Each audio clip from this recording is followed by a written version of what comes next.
that makes it even a little bit weirder. So what was the source? Oh, the source in that article. Remember, that was the big story that we read here yesterday, right? We read the article, and it was based on, quote unquote, two sources who didn't want to be named. You remember that? JT, you remember? I think JT does. Yeah, right. yeah. Okay.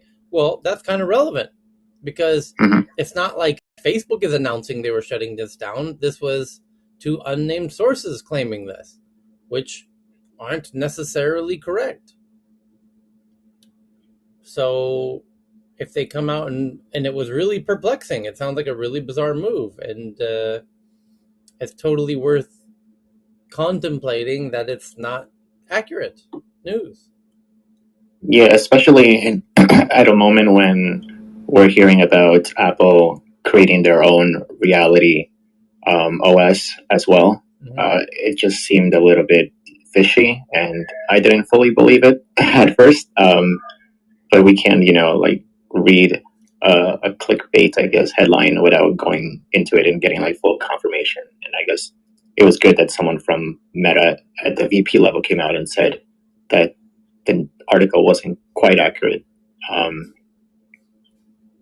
There you go. So Michelle, our friend who works at Facebook, I wonder if Michelle can ask somebody internally to. I imagine she's privy to being able to hear from somebody what the internal perspective is. But I, like you said, do you have a link to that, JT? Yeah, I tweeted an article, but I can tweet the actual tweet from I the see it right from now. the VP 5 minutes as well. ago. Oh, here it is. I got it right here. Okay, so let's do this. I'm going to retweet JT's tweet to the Tech News Twitter account, TNATW. And even more, oh yeah, there's more. I'm going to pin it to the top of the Clubhouse room right now, so we can all see this together. And there it is. It says AR, VR, OS work is still on, according to Meta. But wording is suspicious. But that contradicts one of the big stories from yesterday, saying that they're stopping work on their own operating system for AR, VR, and that there's a 100-person team that they're going to put on ice and whatnot. This article at the top of the Clubhouse room that hopefully Cheryl will soon share at the top of the Twitter space says, it was yesterday reported that Facebook owner Meta had abandoned work on its own AR, VR operating system, which we call OS. But the company responded saying that it was still working on the project and that it was growing the team, not cutting it. See, now, come on. If that doesn't highlight how out to lunch, I'm just glad that I'm surprised we don't see more just straight out denials and corrections like this, because they are so often wrong, and it's refreshing to see them be like, oh, you know what? Yeah, that those sources that you have, they don't know jack diddly bop about what they're talking about. In fact, it's the opposite. And that's the headline today, is that the journalists are being corrected that their sources are full of BS, and that you, as a publication, are reporting lies. Tyler, I just DM'd you the tweet from the VP who made that statement. Here we go. Let's see what JT's got here. Thank you, JT. I'm clicking on it now. There it is. Gabriel Ayul. I'm retweeting Gabriel's tweet to the Tech News Twitter account. There are several technical directions we are pursuing in our efforts to build Reality Labs' operating system. We're still working on a highly specialized operating system for our devices, which, by the way, that makes all the sense in the world. That's like somebody saying, I like eating food because I don't like dying. That's how much sense that makes. That makes a lot of sense.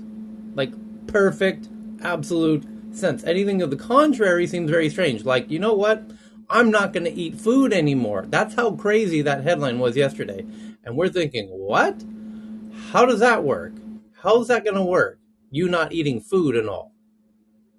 That's how bizarre that headline was yesterday. And the headline might as well have been, Mark Zuckerberg's going to stop eating food. We heard from two sources who claim to know what they're talking about that Mark Zuckerberg is no longer going to be consuming calories. Huh? What? That makes no sense. This headline today is not even a headline. It's somebody who's working on this at Facebook saying we're still doing this, and for our own devices, we remain very much invested in this work and continue to dedicate the resources necessary to build this. I'm dedicated to putting calories in my body through my mouth cavity and digest them through my small intestines, and that makes sense. That makes a lot of sense. As a biological organism that is interested in sustaining itself, that you would continue to consume calories makes good sense. That just adds up. The idea that you would stop doing that doesn't really make sense. And I'm glad to see somebody internally kind of setting the record straight. Because it's basically hit now. If you don't, let's do the analysis. And ultimately what we have are a named source who actually works on it versus an unnamed source that doesn't. And which one are we to believe? I'm stumped. It's a tricky one. I'm really torn. I'm really conflicted as to whose side of the story to believe here. Do I believe the person who's actually doing the work, who's actually spending the money and actually doing the building? The guy building the house. Should I trust him when he says he's building the house, or should I trust the unnamed source who's not building the house, who says that he's not building the house? It's a real head scratcher, this one. So thank you for this, JT. I'm retweeting those to the Tech News Twitter account. And journalists, you just got played. You played yourself. You got sources that have now been debunked by the real source, who's actually doing the real work. I'm surprised this doesn't happen more often. I'm not aware. I can't think of the last time we had a debunking this patentedly this head on in this kind of a way. It's like I said, it's refreshing. We don't normally get full on debunkings like this, but this one makes all the sense in the world, because that was such a head scratcher yesterday that we couldn't really figure out. It made no sense. It was we couldn't come up with a good reason as to why they would do such a thing. Anyway, so thank you for starting us off with that, JT. That's a great one to start with. So here's a bunch of other headlines we're going to jump into, which may or may not be debunked tomorrow, because we are living in the clickbait age of BS headlines, as the dying legacy media does everything it can to get you to click on their links, and we analyze them, and often it is a lot of BS, and often there's a lot of important context missing, and that's why we have to do this as the group that we are, a very diverse group of professionals from around the world, very geographically and professionally diverse, and that's what allows us to do tech news around the world. And you're all welcome to take part. You just got to raise your hand to jump up on stage, and and have a decent bio that looks like you're not crazy or hiding something. That you don't have like a superhero character as your avatar or whatnot, and you have a regular bio, maybe a few followers and whatnot. And so, I'm ready. Cheryl, are you ready? Should we ring the air horn as we normally do? Let's do the air horn and get the party started. Here we go. Okay. Yes, I'm ready too. Whoa, that air horn. What's going on? Hello. What happened? I don't know. That was a weird one. Okay, so the first story I have here is that with more than 4,000 monthly active developers, Ethereum has the largest open source ecosystem in crypto, followed by Polkadot, then Cosmos, then Solana, and Bitcoin. Web3 developers are at all-time high and growing faster than ever. And this is an interesting way to measure what's going on in the crypto space. Some people are looking at the price and making some kind of decision that's how the viability of Bitcoin or Ethereum based on its price, which that's one thing that you could look at. But what I like about this is it says we fingerprinted nearly 500,000 code repositories and 160 million code commits across Web3 to create the 2021 Electric Capital Developer Report. And here it is. Web3 developers are at an all-time high and growing faster than ever. 18,000 monthly active developers commit code in open source crypto and Web3 projects. 34,000 new developers committed code in 2021, the highest in history. 4,000 monthly active open source developers work on Ethereum. That's quite a lot. 680 open source developers work on Bitcoin. 20% of new Web3 developers joined the Ethereum ecosystem. 65% of active developers in Web3 joined in 2021. That's huge. 45% of full-time developers in Web3 joined in 2021.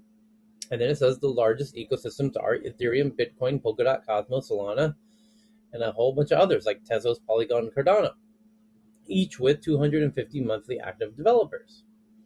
Polkadot, Solana, Near, BSC, Avalanche, and Terra are growing faster than Ethereum did at similar points in its history. And that's a really brilliant way to analyze the growth of these things, I gotta say. Look at, it's similar to looking at buildings, skyscrapers that are being erected, and figure out how many people are erecting them and how many units of work are they putting into it, like lines of code. How many rivets are they riveting? So this is very clever. This is an incredibly clever way to get a real sense of the real interest and traction with these DeFi projects or Web3 projects. The growth of developers in Web3 has been record-breaking, but still represents a small and rapidly expanding percent of software engineers globally. We are still in the early innings of Web3. Very cool. Interesting, very smart way to do some crypto analysis. So that's the top story. Number 2 is from Engadget, that Google partners with Acer and Hewlett-Packard and Intel to bring something called Fast Pair to select Windows PCs later in 2022, and announces improvements to Phone Hub on Chromebooks so that you can use your laptop as a phone. Google wants to do for Android and Chrome users what Apple does for people in its ecosystem. It's announcing a set of news today, which is no doubt part of the CES event in Las Vegas. There are 2 sister articles related to this. One from The Verge that says Google unveils 13 software features to make its devices work better together, including expanded Fast Pair, which ostensibly has something to do with pairing 2 devices together, and unlocking an Android phone with a Wear OS watch. Makes sense. If you're wearing, if you've got 2 devices, one can authenticate the other. So which I do with my Apple devices all the time. I have an Apple Watch and it unlocks my MacBook, and ostensibly it could unlock your smartphone, so you don't have to keep doing your password even if with a mask on. Google announces home integration with some Volvo cars, allowing control of car systems with assistant commands. Whoa, what kind of commands? Like turn on the air conditioner or turn on the radio or what? Starting in the United States and 6 European countries, no doubt Sweden, where Volvo is from. But I want to know, what are these particular commands that you can do with Google Assistant in a car? But the article doesn't seem to state what those new commands are.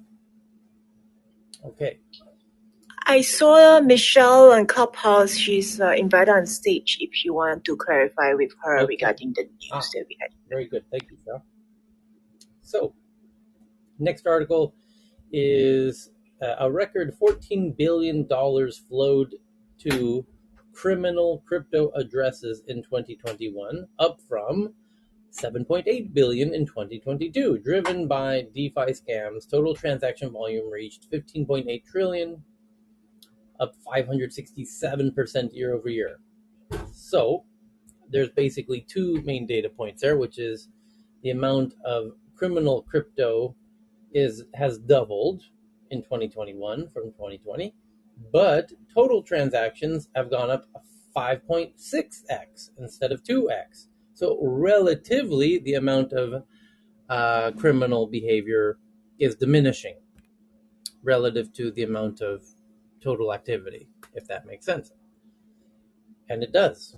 That's very cool. So Michelle, did you hear what JT shared a really interesting update about the Facebook AR VR operating system headline that we read yesterday, which seems to now falsely state that two unnamed sources were claiming that Facebook is winding down its AR VR operating system, and then the update that JT found was that this is essentially being debunked by people at Meta who work on that team, saying, no, actually, we're not winding that down. If anything, we're ramping up. So I wondered if this has come across your desk in any kind of way. Yeah, I think the source that was just mentioned is the latest. Yeah, it's the latest. So if you go to Gabriel Twitter account, so that's the latest official statement. So I think that's the most accurate at this stage. Makes sense. So the what got this started yesterday was I don't know what to call it, a publication called The Information, and The Information had these two unnamed sources, which now appear to be rather worthless sources. They've been thoroughly debunked by the company's VP of Reality Labs Engineering, Gabriel All, who tweeted publicly a response, which superficially appeared to be a denial, according to 9 to 5 Mac. And then he says, we're growing this team, not shrinking it. So in fact, it's not only is it wrong, it's 180 degrees diametrically opposite to what was being stated. Not only are you, it's, normally when people are wrong, they're like, oh, they're going to slow down the team. Okay, now that would be a normal kind of error, where you're claiming they were slowing it down, not stopping it. But in this case, they claim they were stopping it. No, they're not stopping it. They're accelerating it. And it's wild, weird, really. And this is quite embarrassing for The Information. And The Information is now going to have to try and save face by claiming that they know more about Facebook than Facebook does. Sounds crazy, but that's how these games get played. So otherwise, they have to admit that they're idiots. And journalists generally don't like to do that. They're kind of reluctant to swallow that bitter pill. So the next article is Instagram tests the ability to switch between a home feed, a favorites feed, and a following chronological feed, rolling out to all users in the first half of this year. Head of Instagram, Adam Mosseri, announced today that the app Instagram is rolling out for some users the ability to switch between different feeds, like your home feed, a favorites feed, and a chronological feed. And it's basically a little icon on the upper left corner, which you can choose between exactly those three things. Makes sense. So that you're going to have easy access to multiple different algorithms. You can have the chronological, you can have your favorites, you can have people you're following, And you could theoretically have an app store of different algorithms. You could have, for example, they could open it up as a platform through APIs to allow other parties to build their own algorithms of how to rank content within their app. And then they really are no longer held responsible for what the app does to you and your children, because you chose that algorithm that we have nothing to do with. The content you're seeing is generated from an algorithm from some third party, which we have nothing to do with.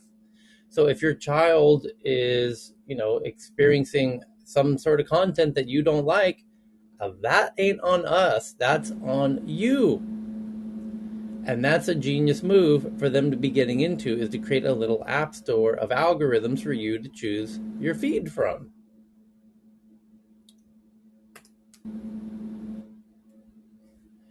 So it gets them out of a lot of legal hot water, because basically all the legal hot water that they're in is, you're showing us stuff that's harmful.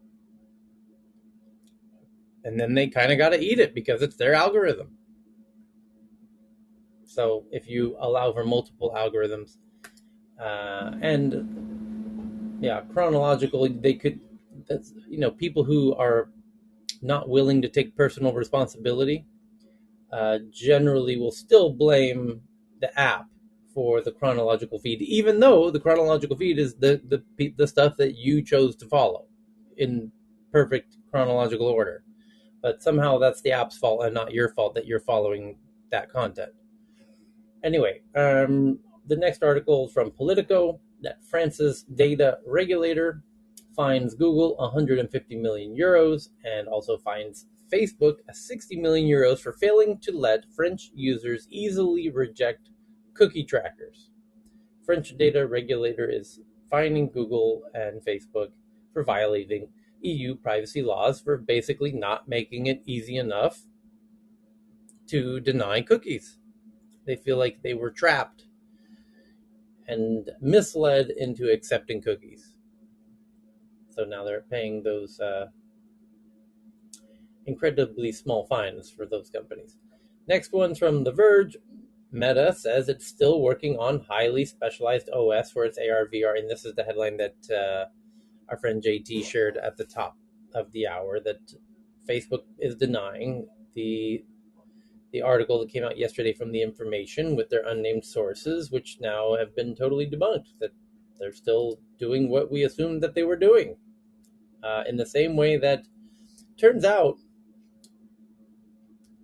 most people on planet Earth are still consuming calories, eating food, and Facebook is still building an operating system. So that all makes sense. That makes perfect sense. And it really doesn't make any sense at all to say that they're not, just like it makes no sense to say people are no longer eating food. It was weird. It was a really weird article yesterday. Anyway, so Axios says they have sources that IBM has restarted attempts to sell its unprofitable Watson Health division, potentially for over $1 billion. IBM has spent $4 billion on mergers and acquisitions to build Watson Health, and now they've restarted their attempts to sell this unprofitable Watson Health division. IBM wants to get out of the health space. I don't blame them. There's the big dogs are moving into health, very notably Amazon and Google and Apple. And I could understand IBM's apprehension for wanting to be a horse in that race. Next up from CNBC, Tencent's WeChat, which is arguably the most used app on the planet. Maybe Google, maybe WeChat, maybe Facebook. Anyway, Tencent's WeChat will add support for China's digital yuan. Oh, there it is. There it is. Hold on. Can I clap for myself? Can I pat myself on the back? Did I tell you this was coming? Here, let me unpack this for the new kids. China has two very popular ways for paying for things. One is a WeChat Pay through the WeChat app. The other is Alipay. these payment systems are used by 90% of people each.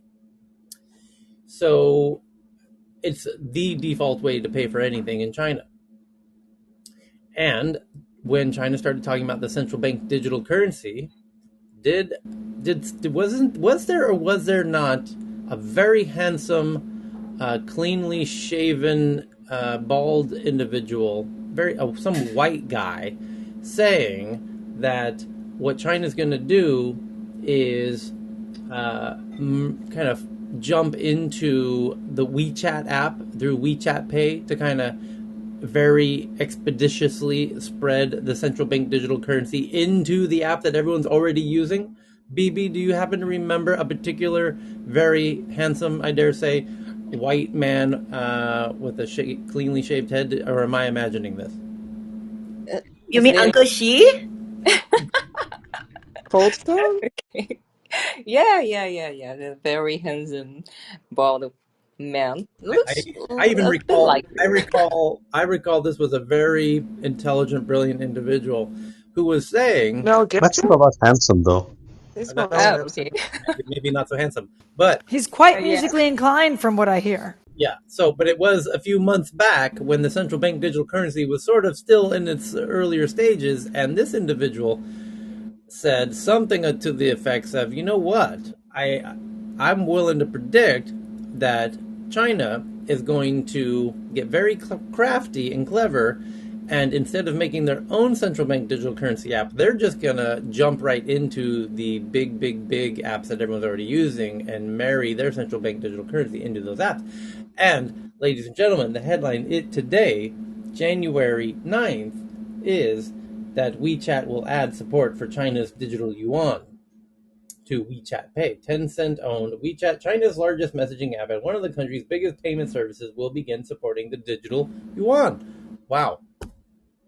Who could have guessed? And this is very timely ahead of the Chinese New Year, giving away hongbao. Maybe their CCP is going to give hongbao to the whole Chinese population, and they'll be happy about this implementation and scoring points again. Cheryl just had a really interesting idea. For those who don't know, in China each year, there's the red letters, the red envelopes where people give money to each other. And it's not unheard of that the government itself might give little red envelopes of money to people. Because when the digital yuan was starting, one way to make sure that they use it is to give them a little bit of it. So I could imagine that Cheryl might be right in this case, that come is it the Lunar New Year? Is it not the Chinese New Year?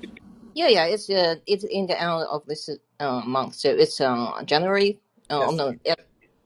It's January. It's the water January tiger. Yeah. Is it the the year February of water? the 1st tiger. is It's the year of the tiger. the first day of the Tiger's year. And Yeah. at the same time, February because 4th. Olympics, so I think that both for the Winter Olympics and the Chinese New Year, so they because yesterday the trial version of Chinese is called ECNY app is already in Apple Store and the Google Play Store, so you can both download that version. But in the previous news, actually, they already announced they are gonna force both WeChat, integrated with them. So just like the handsome bald guy said or predicted, yes, both Alipay and WeChat Pay, they originally a little bit reluctant to integrate, that they have no other way. So yeah, it's just like the news today, they announced it publicly. Okay, this is huge for those. I mean, this means that the Chinese central bank digital currency is gonna be. We're just weeks away from this thing becoming massive. Taylor, one more Yeah. thing, and all this like piling up the debt and everything and the financial situation pretty much all around the globe. China is sitting on like all this pile of gold and then $2 trillion of the debt of the US. There was this speculation, although there could be the conspiracy theory and all that the whole fiat system is going to be in jeopardy if the China is going to be holding so much So they definitely are not prepared to actually move away from the fiat. So they could have done that very drastically to actually bring in some alternative to the whole financial system, and yet they are actually bringing in this digital parity coin and making it like, usable in their own country, which is going to be ultimately yuan. It's not going to be something which is going to be actually driven by other cryptos. So dumping the Bitcoin mining, and dumping pretty much everything, and yet introducing the digital yuan, which is still linked to the fiat. So that's another element that tells us a little bit about their planning of the financial, how they're going to be controlling it. So that's another element. Mm-hmm. Okay. So the next one is Tencent says that WeChat mini programs grew to 450 million monthly daily active users in 2021, up 12%. Okay, next up is from the Washington Post. Is today January 6th? It is. So this is the 1-year anniversary of the January 6th storming of the Capitol. And data scientists say AI models can help forecast similar events.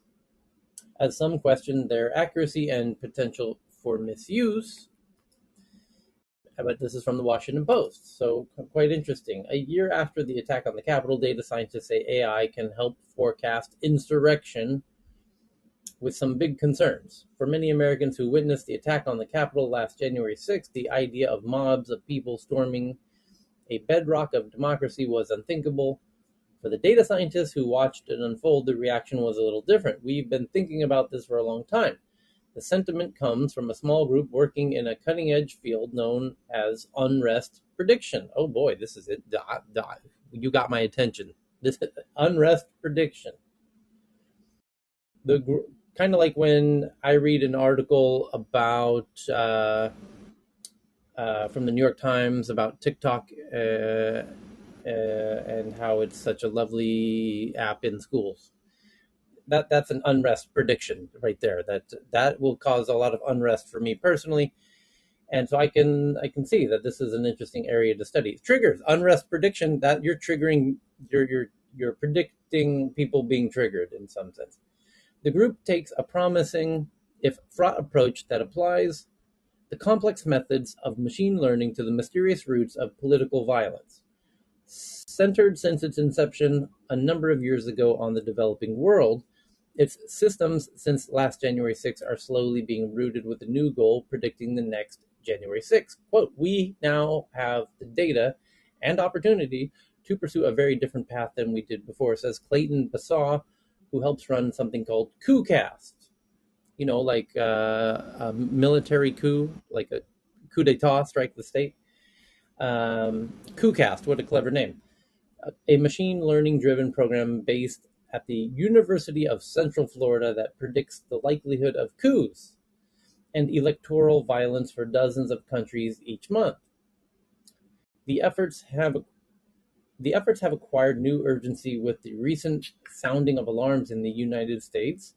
Last month, 3 retired generals warned in a Washington Post op-ed that they saw conditions becoming increasingly susceptible to a military coup after the 2024 election. Former President Jimmy Carter sees a country that, quote, now teeters on the brink of a widening abyss. Experts have worried about various forms of subversion and violence. The provocative idea behind unrest prediction is that by designing an AI model that can quantify variables, a country's democratic history, democratic backsliding, economic swings, social trust levels, transportation disruption, weather volatility, and others, the art of predicting political violence can be more scientific than ever. Some ask whether any model can really process the myriad of often local factors that play into unrest. To advocates, however, the science is sufficiently strong and the data robust enough to etch a meaningful picture in their conception. The next January 6th won't come seemingly out of nowhere as it did last winter. The models will give off warnings about the body politic as chest pains do for actual bodies. Quote, another analogy that works for me is the weather, said Philip Schroet, considered one of the fathers of unrest prediction, also known as conflict prediction, a longtime Pennsylvania State University political science professor. He now works as a high-level consultant, including for U.S. intelligence agencies, using AI to predict violence. Quote, people will see threats like we see the fronts of a storm, not as publicly maybe, but with a lot of the same results. There's a lot of utility for this here at home. What an interesting idea. Oh, interesting. So they mention a friend of mine's company in here. It says Peace Tech Lab, who I happen to know quite well, who are right there in Washington, D.C. And it says they're a DC-based nonprofit focused on using tech in resolving conflict, will in 2022 relaunch Ground Truth, an initiative that uses AI to predict violence associated with elections and other democratic events. It had focused overseas, but now will increase efforts domestically.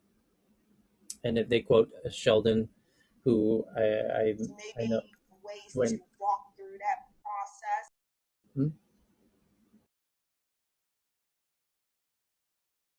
Okay, data science predicting social unrest. Very interesting. Like the weather.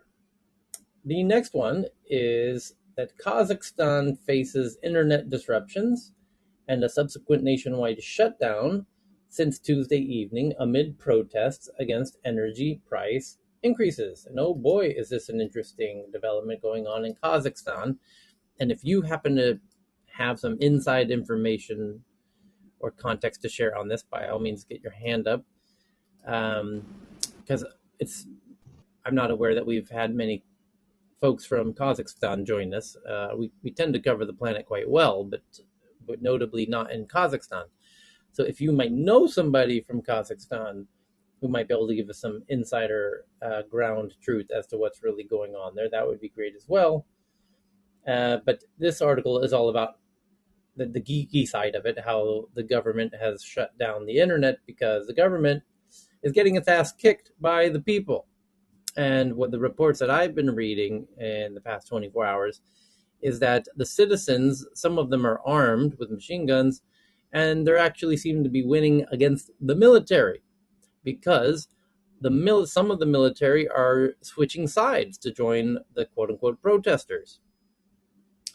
So is it President or Prime Minister? President Tokayev of Kazakhstan is now asking for help from Big Daddy Vladdy over in the Kremlin, who has sent, there's satellite videos of tanks heading to support an their form of the Air Force heading over to Kazakhstan to support, which is leading many people on Twitter to assume that this was all prearranged and as a way for the Kremlin to kind of bring Kazakhstan into the arms of a new future Soviet Union that Putin seems to be aspiring to be developing, which when you look at what's happening in Belarus and Ukraine and now Kazakhstan at the moment, there's more than a few people who think that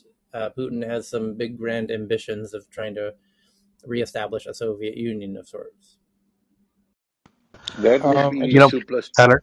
Yes, Karam? Sorry, that would be 2 plus 2, 4, sort of like equation that this is exactly the outcome of it. But I mean, nobody has been able to actually figure it out exactly what's the reason. I mean, this one country has never had seen since the break away from the USSR to go in any unrest. I mean, this is kind of like a typical signs of the color revolution. I mean, historically, I mean, the country has been very stable. It hasn't been even affected like Tajikistan and Uzbekistan, which is bordering countries with Afghanistan. So Kazakhstan historically has been very stable. Nothing happened. I mean, in fact, back in 2013, when the whole Belt and Road Initiative was announced by President Xi, It was done in Kazakhstan. So I mean, historically, it's been very stable. I mean, the people hasn't had seen the uprising or anything. Like, I mean, so everybody is like in geopolitical, you know, sphere has been very perplexed about the whole situation. That why would it happen there? So I mean, it's an evolving situation, but there are no, you know, indication initially that you know, those were the reasons. I mean, these very reasons, what they're talking about, like LPG has been gone through the roof, or like the price change in that.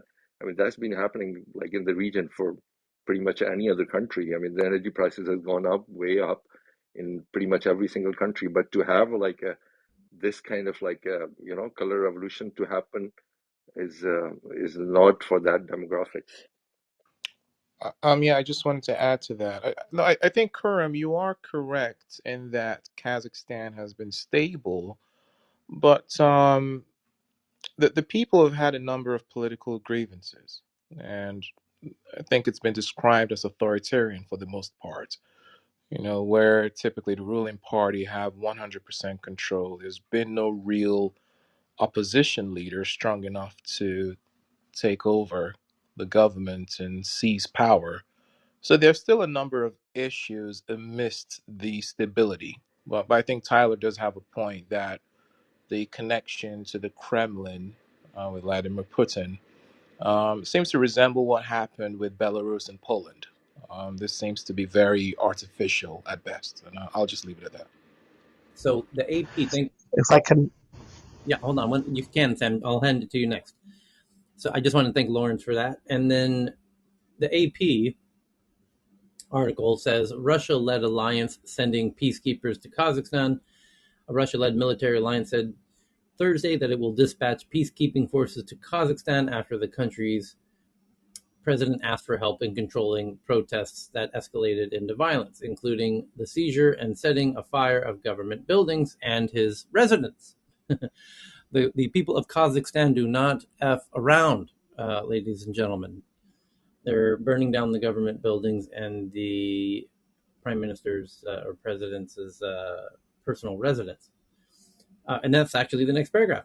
Protesters in Kazakhstan's largest city stormed the presidential residence and the mayor's office Wednesday and set both on fire, according to news reports, as demonstrations sparked by a rise in fuel prices escalated sharply in the Central Asian nation. Now, for those who study these types of events, there's a shocking high correlation between rapidly increasing fuel prices and kind of intense powder keg revolutionary type events like this.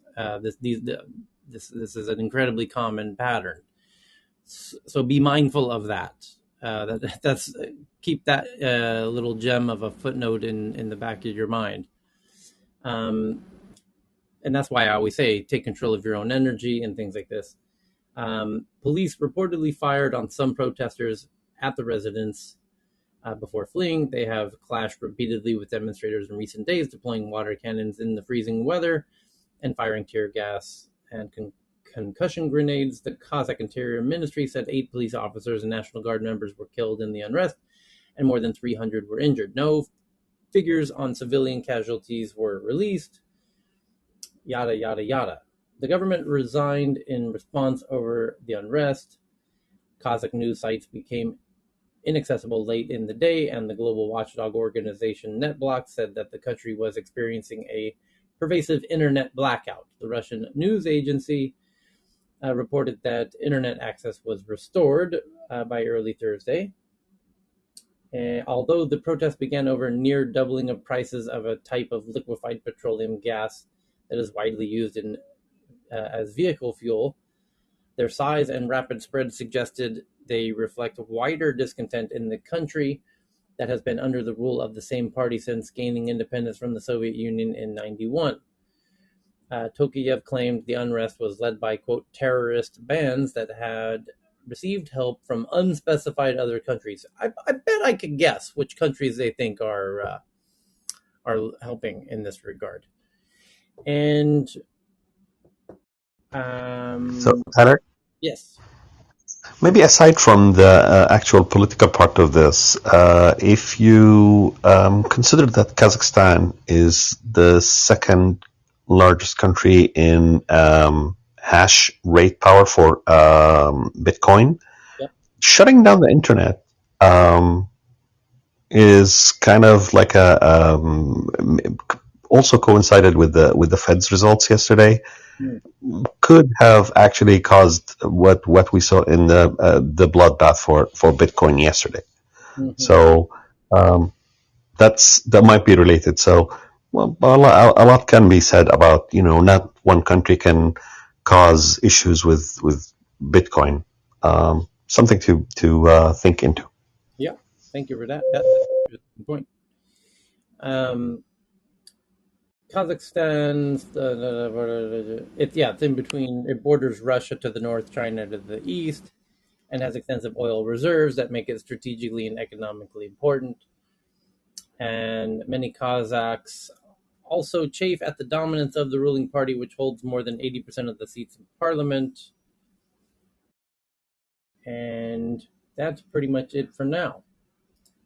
That's the AP article. And the Reuters article says Kazakh protesters torch public buildings, emergency declared, cabinet resigns. President says government botched fuel price increases. And let's see what Russia does now that they've got boots on the ground there. Little tinfoil hat music, please. And if this was not just a very clever way to get Kazakhstan, tight with the Kremlin. So the next article is that HTC announces the Vive wrist tracker, a watch-like controller that tracks hand-to-elbow positions for its new Vive Focus 3 VR headset, launching in Q1 for $129. So it's, what will quickly become rather ubiquitous with the VR AR space is you'll have a wristband or two wristbands that track your arm movements so that your arms can operate in VR or AR. London-based iProve, which offers face authentication tools to governments and other organizations, raises $70 million. Biometrics, and specifically facial recognition, have seen a surge of usage in the last several years. First, as a tool to help organizations verify identities digitally, and iProve, spelled IPROOV. iProve, because you got to spell crazy if you're a legitimate geek, So, they just raised a whole bunch of money for authentication tools for governments with facial recognition. Next one is that the Brave browser reports 15.5 million daily active users, which is up from, and 50 million monthly active users, up from 24. So it's doubled in a year. So the Brave browser had a fantastic 2021 because people are getting more up to speed and familiar with the issues of privacy and how Chrome and Safari and Apple and Google are using your data in ways that you might not normally be willing to participate in. So the next one is about Sony's new PlayStation VR2 headset for the PS5, which is 4K HDR OLED display, and we covered this one yesterday. So we don't need to spend too much time on that one yet again. And an interesting one from the New York Times, that the number of unemployed Chinese tech workers is growing amid fears that China's tech crackdown could kill the entrepreneurial drive that made it a tech power. Well, again, I recall some very handsome, intelligent individuals on stage many months ago predicting precisely this when the Chinese tech crackdowns were starting, that this would disincentivize a whole generation of geeks. And the New York Times headline seems to confirm exactly this. that a number of unemployed Chinese tech workers is growing amid fears that China's tech crackdown could kill the entrepreneurial drive that made it a tech power. Yeah, that doesn't sound like my idea of a lot of fun, of building a company that then you basically get shut down on a moment with no notice whatsoever. Yeah, that will scare away people from considering careers in tech.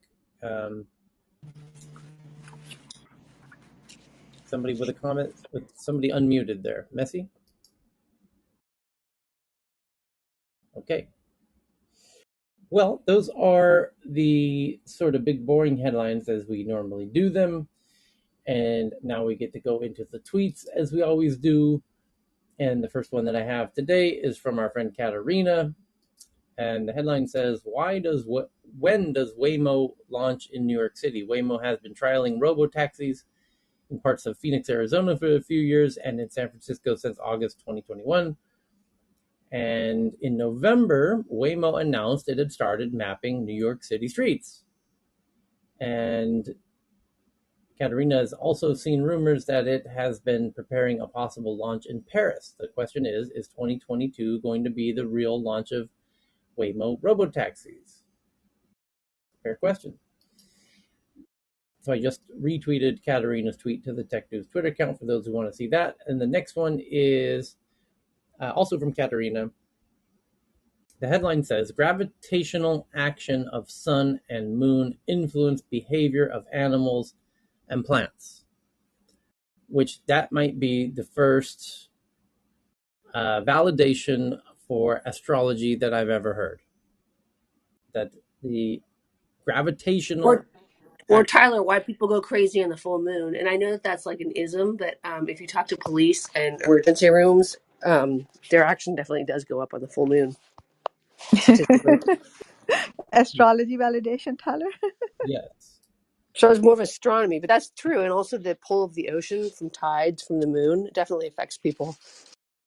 The rhythms of activity in all biological organisms, both plants and animals, are closely linked to the gravitational tides created by the orbital mechanics of the Sun-Earth-Moon system.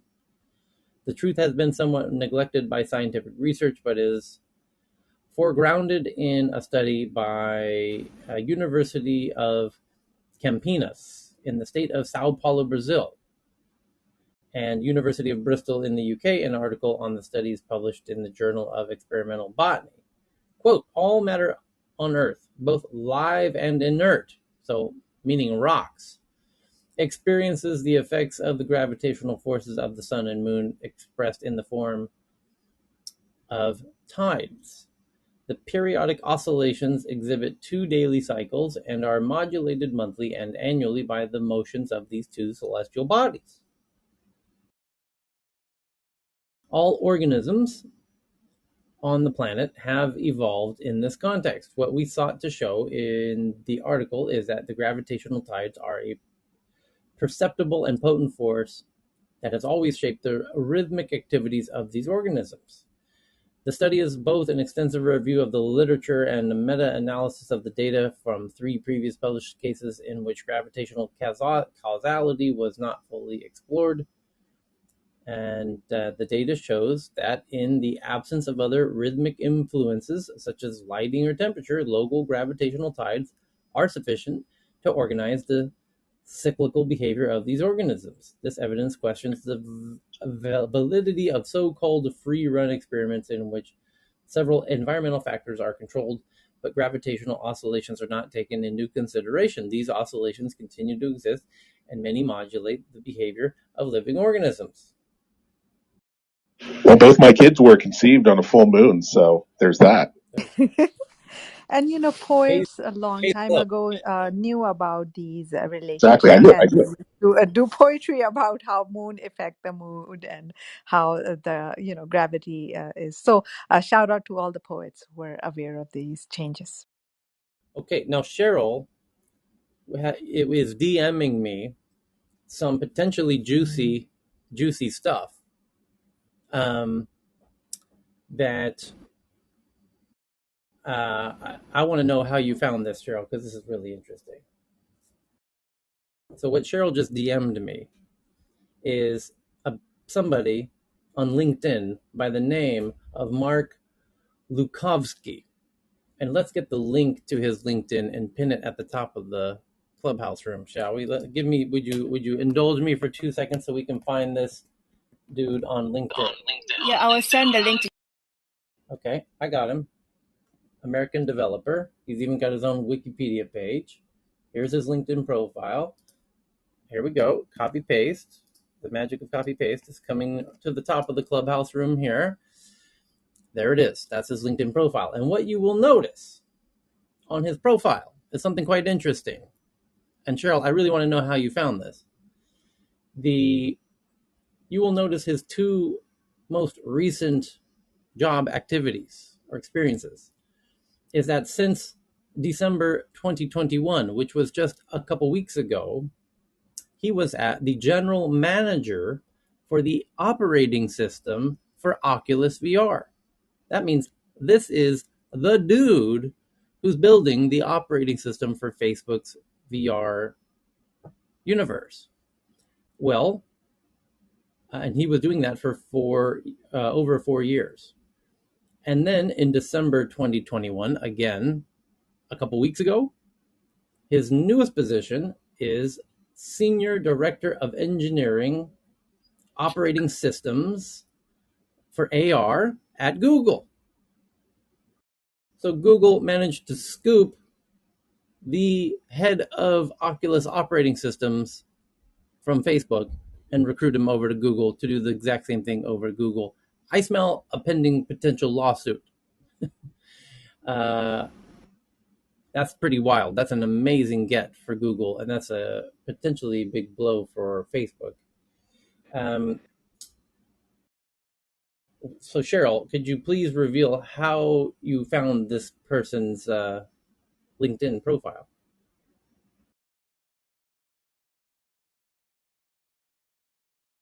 You mean you're asking me? I've asked you 3 times in the last 2 minutes. Yeah. Tyler, that's IP, right? I have That's a private. intellectual property. Messi is talking, right? Yeah. No, I There's a see. lot of echo on Clubhouse in Cheryl's voice. Yes, Cheryl, pick one app to use as your response.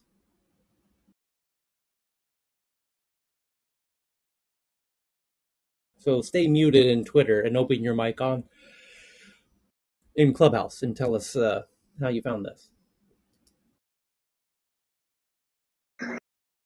I have a technical advisor who knows the space very well. Okay. Can you hear me? Yes. I say I have a technical advisor who knows the space very well. Okay. I think you know who. By the way, Okay. Yes. Zip. Okay. according to the profile, the one you shared, he was at Google from 2004 to 2009 as well. So might as well go back to your previous company. Very interesting. Okay, but it could be related to these headlines that we've been reading about Facebook's Oculus, operating system. Now that this person just went over to Google, I could understand how "quote unquote" sources would interpret that they're may no longer be doing it and whatnot. So very good job, Cheryl, for figuring out what might help explain why we were getting mixed signals and why the information put that out yesterday. Okay. Welcome. Next one I got is also from Katerina from the Daily Mail, that payment apps like Venmo, PayPal, the Cash App, etc., will now have to report transactions to the IRS, which is America's tax agency or bureau. The IRS is cracking down on payments made through third-party apps and requiring platforms like Venmo, PayPal, and Cash App to report transactions. And if somebody has a comment on that, I need to jump away from the mic for 2 seconds. Go ahead. And someone in Clubhouse can have a comment about the payment apps now being tracked by the IRS. Yeah, it's just another method of tracking payments to try and track if people are making taxable events, paying their staff, paying other people, etc. It's the same as banks. I mean, I wonder if there's going to how they're going to track that and at what levels. Like, is it going to be? I mean, IRS is understaffed and probably under technology, so it'll be interesting to see how they choose to evaluate these. I think people know that if you transfer in banks in the U.S. above in amounts over 10,000, it's automatically reported. So a lot of transactions happen at the 9,900 level. So it'll be interesting to see if they have similar layers in these payment apps. But it makes sense they would do it. Just to find people who are trying to not declare taxes on their income or on events. Jennifer, I have a question. Hello, Happy New Year. Haven't heard from you. Hey, Hi. this is Valerie. Hold on, Valerie. My question Happy New Year, is Al. for the yeah, Happy New Year. Missed you. My question is, so I know, like, I think I had announced that they were going to start taxing like cash apps and stuff.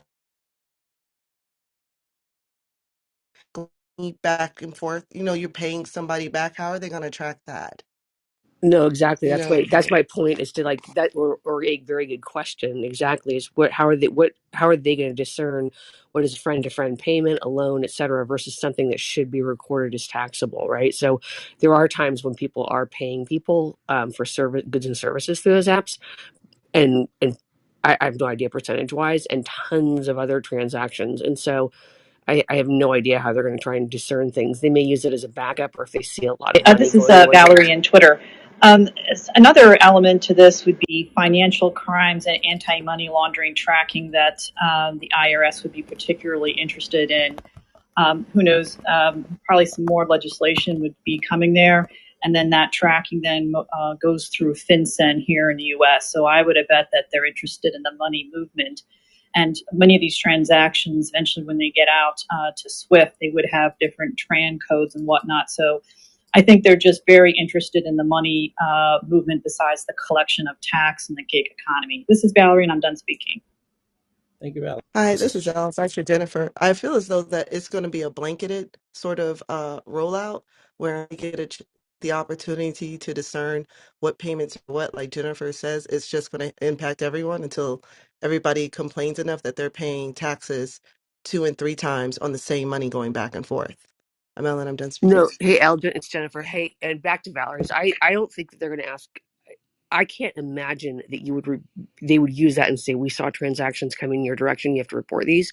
I think it's going to just be, it's a heads up to people that when they're doing their taxes, like what do we claim and what don't we claim, or what do we claim as income and report? And this is just something that, again, if they see large movements, would be my guess back to what Natalie, is that it, in Twitter was saying, um, is that it's just another system where they're going to track large movements and see or be able to track tied to other systems, just tracking large movements of money and then using that as a backup as to when they would start actually digging into it. I don't think they're going to start taxing you on your use of, or us on our uses of those. It's just that we have to be aware that they're tracking those when we're reporting our income. Okay. about I have 8 years ago. another. Sorry, Yeah, go ahead, Jeff. I'll come in later on. thanks. This is Jeff over in Clubhouse. Those of us like me who have lived overseas, who are Americans, are very familiar with a lot of the things that are going on. When Obama stuck in the Hire Act, FATCA, back in, I think it was 2008, a lot of us saw what was starting to happen. And FBAR is one of the ways that FinCEN tracks all of us who have bank accounts overseas, whether we live overseas or not. You have to report if you have 10,000 aggregate in a foreign account, you have to report all of that every year, the highest balance in all those accounts, to the U.S. government. And a lot of us overseas predicted that this was coming to the U.S. In the form of what we call DBAR and DATCA, where all of Americans living in America are going to have to report all of their bank accounts to the IRS or the Treasury eventually. And then the form of FATCA in the U.S. will also take effect eventually. because the U.S. did not sign CRS. So right now, the U.S. is one of the biggest tax havens in the world because FATCA data is not reciprocal, and they didn't sign CRS. So this is just one of the things that's coming for Americans, and it's surprising to me that people are not more angry about what's coming. Mm-hmm. You know, the major problem I have in this whole equation is it's not just about the actual tax, filing and all that. You know, every single transaction is effectively becoming a taxable instance. So just to paint a scenario, for instance, like if you have got the wallet, you park some money in there, you actually using it. Like for instance, let's take an example of the Coinbase or like any other wallet. You do the transactions, and every single transaction supposedly, quote unquote, is a taxable instance. Whether the money or the value of that particular crypto is going to go up or down is a taxable instance. Now imagine that if in a typical scenario, as just a layman is actually doing a transaction, 3-4 times a day, although they are not like actually doing it like as a trader or something like that, just to have like a couple of cryptos in their wallet, effectively you would have to, legally keep the track of every single transaction you do and report that on the tax file. Now this is literally ludicrous. I mean, how many transactions you can have in any year where you probably be just like playing around with a couple of grand, and then all of a sudden you have like all this pages and pages of like transactions you have done, and then keeping track of it, that how much maybe you're making like $6 or $60 or like $200 or losing $200, and how you're going to actually consolidate all of that at the end of the tax year and then give it to your accountant or get your accountant to actually do this bookkeeping for you, which is going to cost you more in order for get him to do it or you do it yourself. So it just doesn't make any sense whatsoever. Yes, whatever money you have made, you report it, and whatever money you lost, you report it, and that's how it has to be consolidated. Um, Now, in order to actually just create a taxable instance on every single transaction is just simply not manageable. I mean, this is just going to actually create such a mayhem in all levels. Sorry, go ahead. yeah, so for day traders, for example, if you're a day trader, at least in the US, please correct me because I'm not a specialist, it's just something I read at some point. A lot of people on Robinhood, for example, or these apps that don't know anything about this, started day trading last year or the year before. And the problem there is that no matter on this one stock, if you keep trading it every day, the first transaction, either if it's win or loss, is that one that counts. And then the other ones in the next 60 days don't really count. So let's say you made, I don't know, you put the 100,000 in and you made like 30,000 on a day, but the next 60 days you keep losing, it doesn't matter for the taxes. You can dilute this, you can wash it out basically with weird other transactions, but it's quite difficult. So a lot of people were quite shocked what they had to pay on taxes on their day trades, and it didn't really make sense. So I would assume that something similar, but that there will be a cutoff of how much money you have to make to count into the taxation system. But yeah, I'm not sure how they will do that. I just pinged my friend Mei Ling in. She actually knows about, she does the financial advising and does options and trading and stuff. So we can clarify that for you. Hopefully she. So we'll go into the other tweets. JT, you have a tweet about Kuo, who's the kind of the top Apple leaker, saying that Apple's mixed reality headset to be released in late 2022. We already knew that, with limited supplies. That part we didn't know. The majority of the public may have to wait until 2023. So that's, I guess, a minor update to what we already knew. And I just retweeted that one. The next one is from our friend Evan. There it goes. It says a drone carrying a defibrillator saves its first heart attack patient in Sweden. So somebody got their life saved by a drone with a defibrillator. That's brilliant. And then the next one is from Vinay, also about drones, but a Saudi air defenses destroy drone launched towards the Kingdom of Saudi Arabia.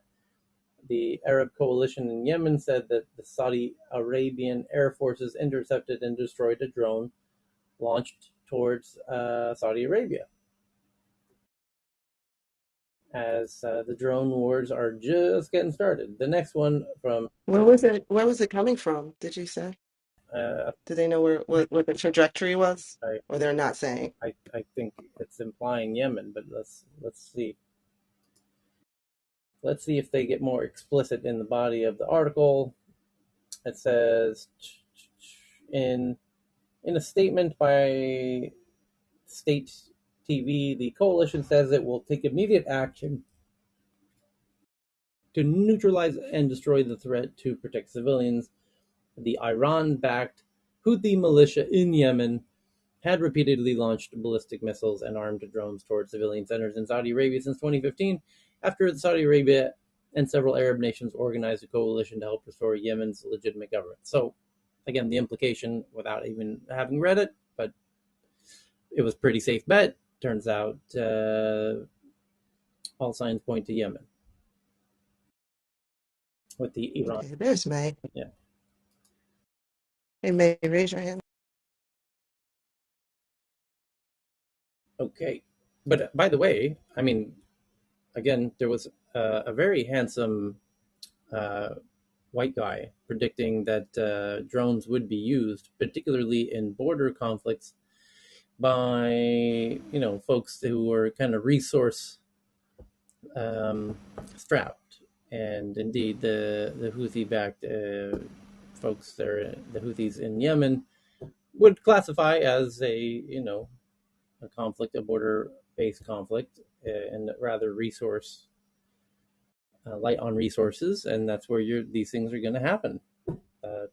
So the next one's from Karam, that Tesla Model S, which normally goes about 300-ish, 350, 400, depending on the size of the battery that you get for your Tesla Model S.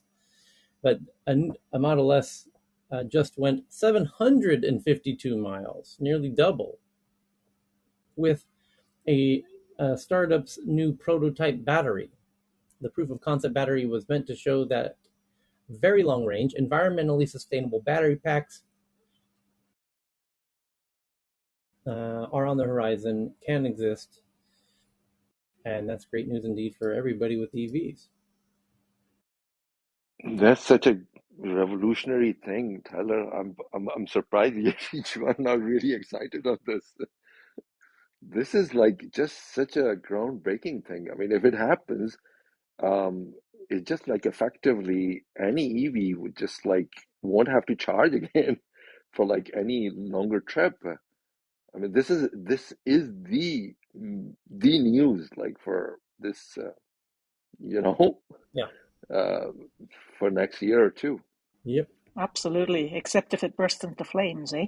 But no, positive thinking. Yeah. So speaking of bursting into flames, the next one from Evan says that zapping the brain and nerves could treat long COVID. Neurostimulation refers to electrical stimulation of the brain or peripheral nerves with either implanted or external devices. While trials so far have been small, zapping the brain and nerves could help treat long COVID. Pilot studies test electrical treatments for the still mysterious malady of long COVID. Very interesting indeed. Okay, so thank you for that, Evan. And Anna in the audience sends in this one that LinkedIn is launching its interactive clubhouse-style audio events this month in beta. A video version will come this spring. And LinkedIn, with more than 800 million people listing their professional profiles to build out their careers, is taking its next step towards them to spend more time on the platform. The company is rolling out a new events platform where it will be listing, hosting, and marketing interactive virtual live events. It is starting out first with an audio-only product that it will be launching this month in beta, following by a video version that will launch in the spring, initially targeting creators that use LinkedIn as organizers and hosts. With virtual events finding a lot of traction in the last couple of years of pandemic life, the plan for now is for LinkedIn's new events product to be an all virtual offering and to open up the format to be shaped by those running the events themselves. There you go. So LinkedIn getting into the event game. And Evan found an interesting app that was just launched at CES called IQ Corp. And the app will allow the user to test themselves for age-related changes in vision. I guess seems like it scans your iris. Did you happen to read this article, Evan, to figure out how exactly they do this? No, I didn't get that far, but I did. I have used an app to order prescription reading glasses. That basically you do a basic eye test on the phone. Mm-hmm. So that was pretty cool. What you said is called IQ because I'll be hanging out in the that particular area today. It's over in I forgot what build, the Aria, so I'll be over there today. Yeah, it's spelled Yeah, IQUE. Yeah, definitely. I'd love to IQUE. hear more. EYE, like Yeah, send it to me in the back channel, and I'll see you. EYEQUE. EYEQUE. Yeah. Okay. Yeah. May popped in the room to answer the taxes and options question and any financial stuff. She's like, great. Cool. She's at the bottom. Awesome, thank you. How's the Probably traffic in at CES, by the way? another. It looks like pretty sparse from pictures, but what's it like there on the Did a ground? really good job. Oh, so CES, it's like there's a lot of people, but it's nice and I'll spacious. You're send not that to you, Patrick. like, yeah, you're not close quarters or anything like that. Everything's viewable. Everybody's been people roaming who aren't part of CES not wearing masks. Everyone has been, masked up except for when they're eating. Uh, the vehicle section was a bit sparse. There was a lot of people that didn't show up, but Hyundai showed up in force. Fisker, I can't wait. I actually put my name down on the waiting list for that EV SUV that'll be coming out in November of 2022. I suggest everyone go take a look at it. It's such a sexy SUV. Um, very good. There's like a lot of adapted things as far as like not needing the entire unit. Like how Tesla comes in, they do that huge install of a unit to help you charge. There's actually an adaptive unit that's probably about the size of a tablet, maybe even smaller, and you just replace your dryer your dryer connection that's right there on the wall and put that up there, and you can just charge. Just use whatever's there, and I think the price they said is like $1,000, maybe less. So instead of you doing that, so it's compatible with anything, you change out the adapter. So there's a lot of adaptive technologies out there. Instead of you buying an entire electric vehicle, there was a product in there with sensors where you just need to replace your windshield, and the LiDAR sensor is right at the top, like head up dashes. You know where your storage is usually is with the mirror. So you just replace your windshield, add some sensors on, and you can replicate like some of the sensory stuff that a Tesla has and have it in your car. So good technology, and I think it's sustainable. So you don't have to repair apart. But yeah, so yeah, just tell me what to go check out, and I will go do it. I'm Eddie, how's the Chinese participation? Have you seen a lot of Chinese as compared to the I've previous only years? seen one. Korea, Belgium, France, Turkey are heavy in force. I've only seen two Chinese vendors.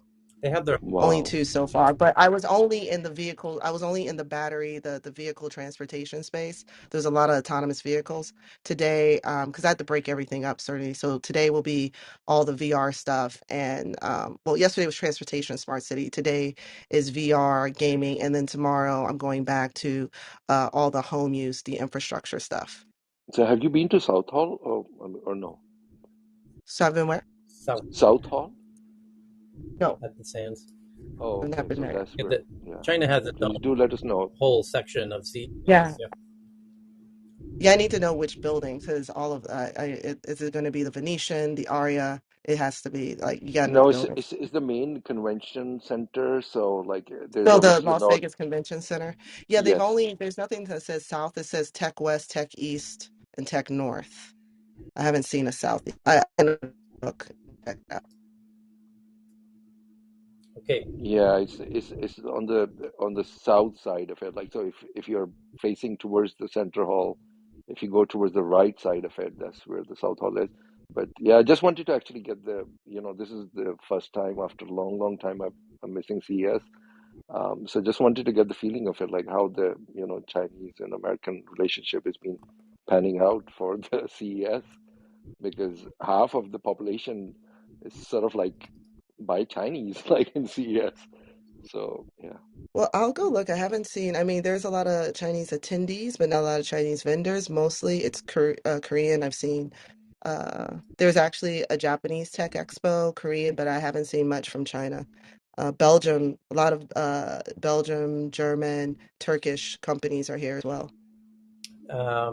Poppy just found something that's launching at CES. Which, speaking of cars, because there's a whole lot of car activity there. But this one is a car mixed with a helicopter, calling itself, you got it, the Carcopter. Oh, I sent that to you. Yeah, I got that one. She's awesome. It's woman owned. And they're selling it for £665,000, so about $800,000. And it's zero CO2 output, so it's sustainable. And it looks like something out of a Transformer movie, like a racing car helicopter. Yeah, I could pull the picture up. She says that you really don't need a tarmac. Actually, the price, well, the US dollar, she says, for people that came to CES, like you're just going to spend it. She was like, it's the price is between 700K and 780, which is roughly 800. But she, if you're at CES and you put your name down in pre-order, you can get like a $10,000 discount. The whole point of the vehicle is that you can use a tarmac, but you don't have to. It can land anywhere, a parking lot, on the street, everything. And let me see, I believe I have the photo of it and I can PTR it. She's based out of, I think, California, but it is a Korean company. Hold up, where is it? Ah, here it is. Cool. I'll PTR it right now. Okay. So the next one that I have from the tweets is from Heyman from Financial Times that Pfizer and BioNTech team up. That's the team who brought you the Pfizer vaccine. It was BioNTech. And now they're back together, teaming up to develop mRNA-based shingles vaccine. Drug makers set to take on GSK, GlaxoSmithKline, as they aim to replicate COVID jab success with a vaccine for shingles. And then the next one I have is from Rhonda about cars at CES. The BMW seems to have stolen the show with their magical color-changing car, which they're calling e-ink. BMW debuts its new color-changing paint technology at CES called e-ink. At the touch of a button, the car changes colors from kind of off-white to a very dark gray and back and forth and over and over and over again. And then Tom. Wow, what you gonna put on your title? What color of the car is going to be? Yeah, that'd be great for bank robberies. I was about to say that's going to be problematic. I can I see think, complaints. yeah, but here, I don't know what. It's like in the US, but here if you like to change your color of your car, you need to register it. So if you, I think this really needs some regulations. You can't change it by day because they need to, like just like the criminal scene. So it's a way to track the criminals. So. The U.S. Well, I mean, there's a license plate too. So, I mean, you got the license plate. They use license plate readers now. So, if your car runs by, even if it's a different color, they're going to pull you over. And I mean, that'll just be added onto your list of crimes is the changing of your vehicle colors. So, My question is, does this car sings and dance on holiday music like Tesla? no, but Fisker has a California mode and it's supposed to replicate you feeling like you're on the West Coast. Okay. So the next one's from Thomas Tong, that the United States Army is testing a universal coronavirus vaccine against all variants. Scientists at the Walter Reed Army Institute of Research are leading a massive project aimed at developing a universal coronavirus vaccine that can provide full protection for every variation. Let's pray to God that works. I That's hope not. BS. That's not physically possible. That's simply not possible. I don't know. I'm not Heyman, but No. this I is really this hope is not far because fetched. I really say I hope not because the first people they test on are the soldiers. Because I had to do the anthrax rollout, so they always test on the soldiers first. So I really hope that this isn't going to be a thing. Alrighty, next one is from our friend Ted Abramson, who confirmed that the Tesla battery test, he knows the person involved at that company. He says it's very legit. And then he shared this one that I'm retweeting right now from The Guardian, that an Italian mafia fugitive has been arrested in Spain after appearing on Google Maps Street View. Convicted murderer Gioacchino Gamino, and if that's not the most mafia sounding name I've ever heard, was tracked down in Galapagar near Madrid, where he lived undetected for 20 years until, the Google Street View car drove by and caught his very beautiful face in Google Street View. And now he's going to spend the rest of his life behind bars, thanks to Google Street View. Hooray for technology for catching crime.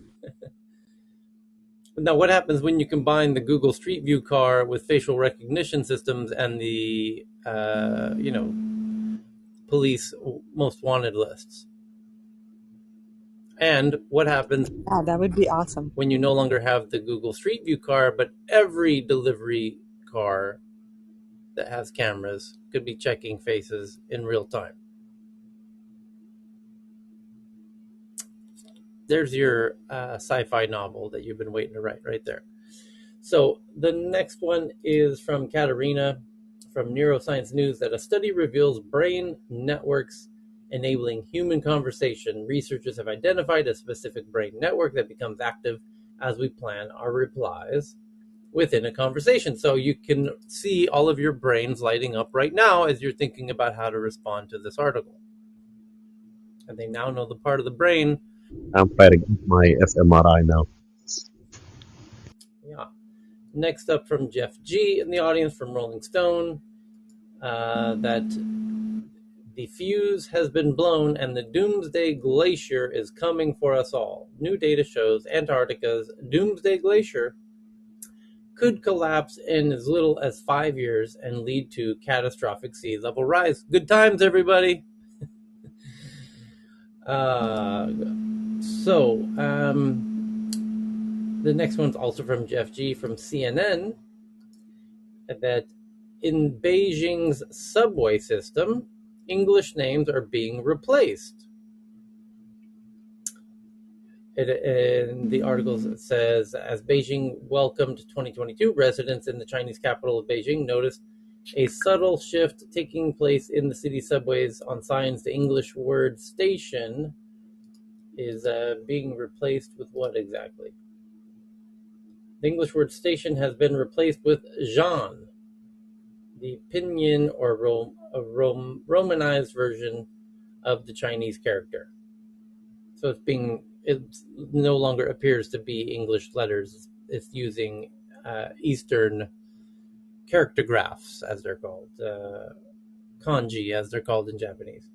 And in some cases, English station names, such as Olympic Park and Terminal 2 of the Beijing airport, have become, again, translated into kind of a Mandarin names. Correctly, the pronunciation in Chinese, like Hangzhanlou, so it's Hangzhanlou, just like President Xi Jinping, so it's Xi Jinping.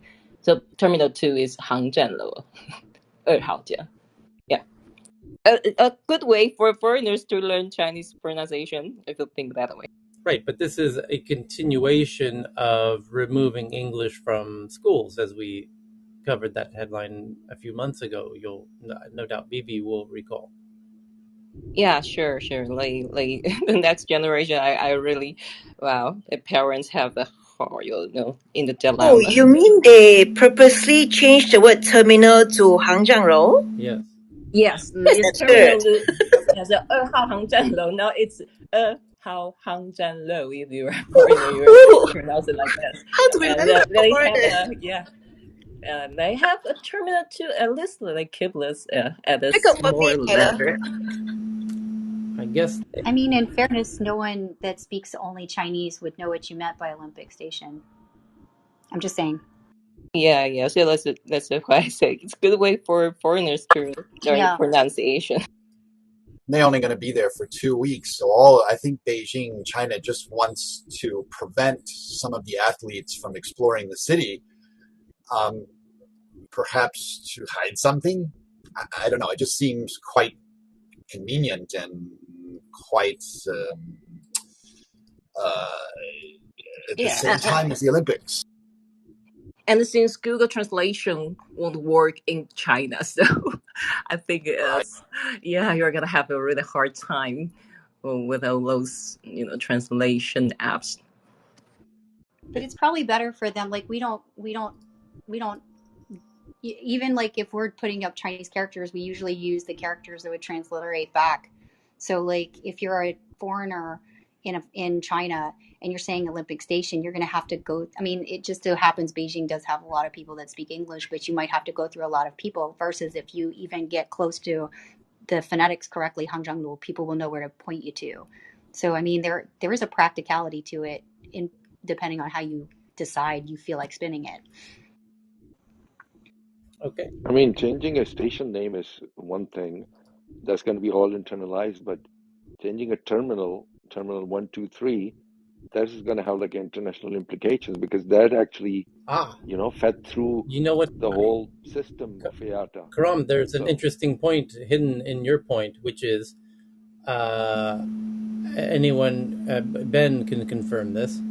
All pilot air traffic control tower conversations globally are in English. Precisely. So Terminal 2, according to the pilot, is Terminal 2. And according to the flight tower at that airport in Beijing, the name of Terminal 2 is Terminal 2. So why should it be different for the passengers? Exactly. It's like saying that I'm not going to write a last name on my passport. I'm going to have some alphabet which is not going to be recognizable by the rest of the world. And, there has to be a uniformity in whole international thing. So some of the things are like really driven by IATA. It governs the civil aviation, and that coding needs to be done. There is an airport code, there's Terminal 1, 2, 3, etc., etc. I think they're a little bit different though. I mean, for example, all of the names of streets that are in English and Cantonese, for example, in Hong Kong, do actually sound a lot like the name of the road in Chinese because of the infrastructure built out in Hong Kong, which differs distinctly from Beijing, which those streets there are a lot longer. So like, for example, Nathan Road in Cantonese is Nathan Do. So it's very, very close, such that you would be able to to recognize what somebody Western was saying. But Olympic Park has nothing to do with Hangzhou. They're like totally different. And there is no other country in the world that just decides that the English people call the name of the road something so dramatically different that no one domestically would have any clue what you're talking about. If anything, it's probably in their mind a sign of getting over colonialism. But I mean, again, I know there's other things. I can't really speak to the terminal issue which you brought up, but I would just maybe on that one. So, well, Getting over colonialism is like changing like a footpath to sidewalk and horse riding to horseback riding. This is not something which is, you know, Hongjiang as compared to like a station. it would be interesting to know if Terminal 2 is the international terminal, in which case you might even have more non-Chinese speakers than Chinese speakers at the international terminal.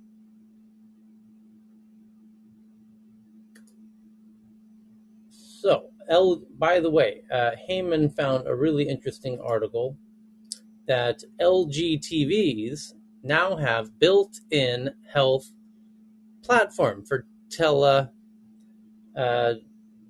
remote telemedicine calls with the doctor. That's kind of interesting because 24 hours ago when we had this room, I predicted precisely that Amazon, it was likely to use their surprising number of TV sales and their growing ambitions in the med space, which involves telemedicine and remote calls with doctors, that Alexa from your Amazon TV might suggest having a call with a doctor. And now LG TVs are doing essentially this. So I just shared that tweet to the Tech News Twitter account. So thank you for Heyman for that one. And then last but not least, from Katerina, researchers report religious people relate to a god in uncertain, anxious manner, more likely experience psychological distress disorders. National study linked between relationship with God and mental health. More than 1,600 Americans. Researchers report religious people who relate to a god in an uncertain or anxious manner are more likely to experience psychological distress disorders, from a study of 1,600 Americans. So there you go. Bring that one up. Oh dear, for me. Yeah, share that one with your religious friends next time you see them. And that will do it for us today. And we will meet you all again. Hello, Monica. Good to see you over in the Twitter space. And do pop back in tomorrow. We'll do it again with a whole new set of headlines, everybody. So thank you once again. See you next time. Thank you.